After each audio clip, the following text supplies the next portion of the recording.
Greetings, YouTube.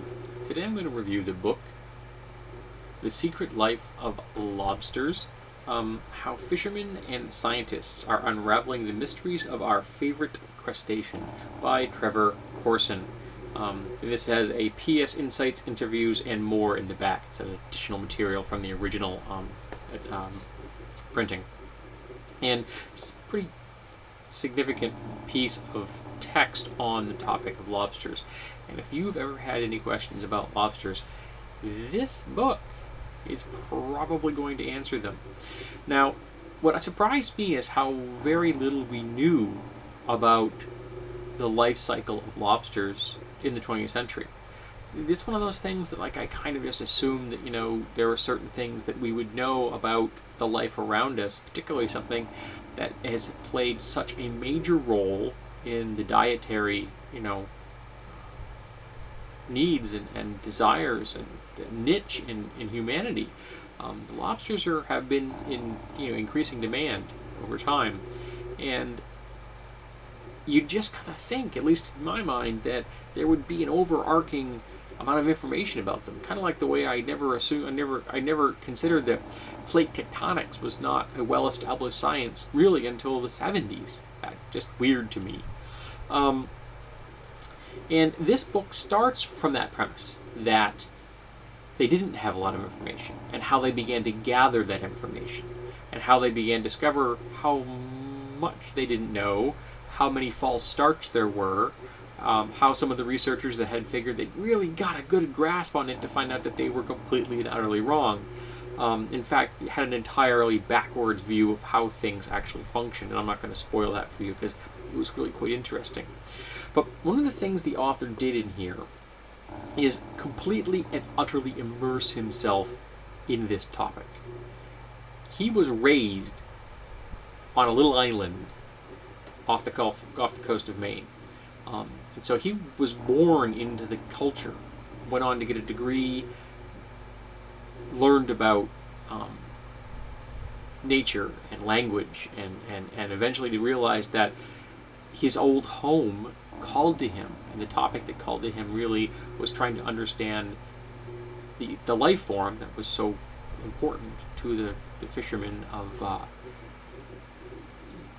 Maine. And I actually always find the term fisherman weird when it comes to lobstering. For me, they're lobstermen. Yes, sexist term, I admit. To me, fishermen go after fish, even though you are technically fishing for lobsters. I always think of them as trapping. I don't know, it's a weird language thing, and it always kind of throws me off when you say fishermen when you're dealing with lobstermen. This doesn't seem right. And as the book progresses, and you begin to learn about how the lobsters find mates, how they establish homes, how they compete with each other, how different size lobsters filter themselves out into different communities at different stages in their lives, because lobsters never stop growing. He also mirrors that with a story of the fishermen themselves on this little island, finding mates, building homes. So at the same time the lobsters are doing this, the people are doing this. So as the story progresses, and as we learn more and more about the lobsters themselves, we learn more and more about the fishermen and their lives and their interconnections to each other, and their long histories of being on this island, and the conservation methods that the fishermen came up on their own without anyone else. It was one of the rare instances where a group of individuals that were harvesting a natural resource realized for themselves that if we don't take care of this resource, my children and my grandchildren will not be able to catch lobsters. Just amazing that they did this. Eventually, of course, there were official regulations and such. But one of the things they did is they did something called notching, where they would take the female lobsters that were of breeding age, and they would notch their tails and then release them.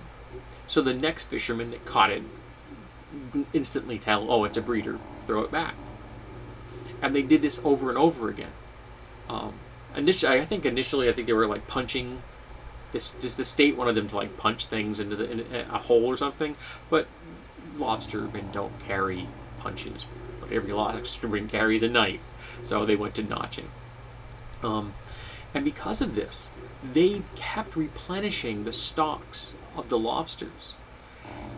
And the government was doing tests where they would be literally trawling for lobsters. They'd drop these special sized gauged cages and like trawl on the bottom of the ocean and gather up a sample. Then they'd base that sample. Okay, we checked X number of spots on these specific times and we got this many lobsters, and they'd do it again next year and compare the two pieces of data.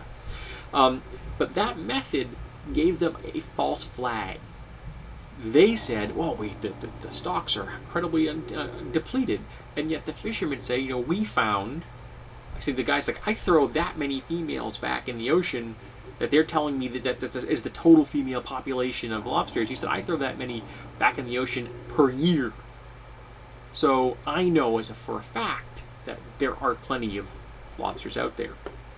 And the book gets into great detail, not only about the lobsters, but the people that are researching them, that are hunting them, that love the lobster as an object of research, but also love the lobster as an object of this is how I make my living. So it covers the depth and breadth of the entire sphere of lobsters, from the biology to the sociology, the fishermen and the scientists working in very different spheres, but eventually coming together to help come up with the real information. And the reality is that the lobster populations are doing fine. They're doing fine because the lobstermen have been taking care of them for a very long time. As a side note, there's been an interesting piece of evolutionary reinforcement in the Sea of Japan. There's a tradition that a certain crab that they catch looks like, if it looks like the emperor's helmet, with a particular stylized type of Japanese armor, they would throw the thing back in the ocean.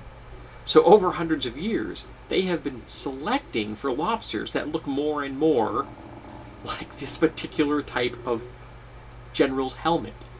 So we have been reinforcing this genetic trait, and the lobsters are becoming more and more similar to that design, because that's what we're selecting them for, which is kind of interesting.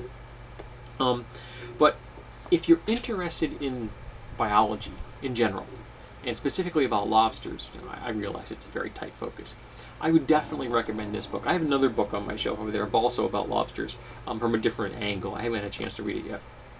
I didn't want to read two books of lobsters too close together. There's only so much lobster I can handle at a time. Even though I'm not actually what you'd call a big fan of lobsters when it comes to actually eating the things.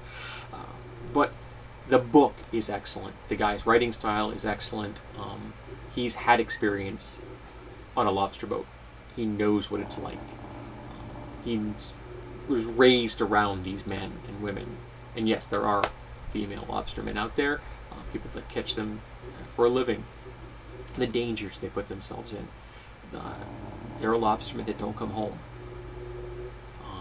Lobstermen can be throwing traps off the back of their boat, and if they get their ankle caught in one of those ropes, they're lucky if they get recovered. Sometimes a rogue wave just washes one overboard, and you never see him again. It's a risky business. Maybe not as bad as the crab fishermen that you see in that television series they had on television for a while, which may be on television still, I'm not sure. But it's a lifestyle that is generational, that calls generation after generation back to the ocean, to traditional fishing zones and areas. And there's a love affair in many ways with this ornery looking crustacean, because let's face it, the first human to eat one of these things had to be desperate, because they aren't very attractive. They are kind of scary looking. I actually haven't had a lobster in years. I should probably do that again someday. The experience of the whole cooking process is quite interesting, and they actually do touch on the actual cooking methods and do lobsters truly feel pain. All of these things are in this book. I found it fascinating, and I'm hoping that you will too. So, if you like biology, if you like lobsters, if you like the history of the fishermen that go after these kind of things, and how they themselves, one of the rare groups that conserve their resource, I think this is a book that you definitely are going to want to read.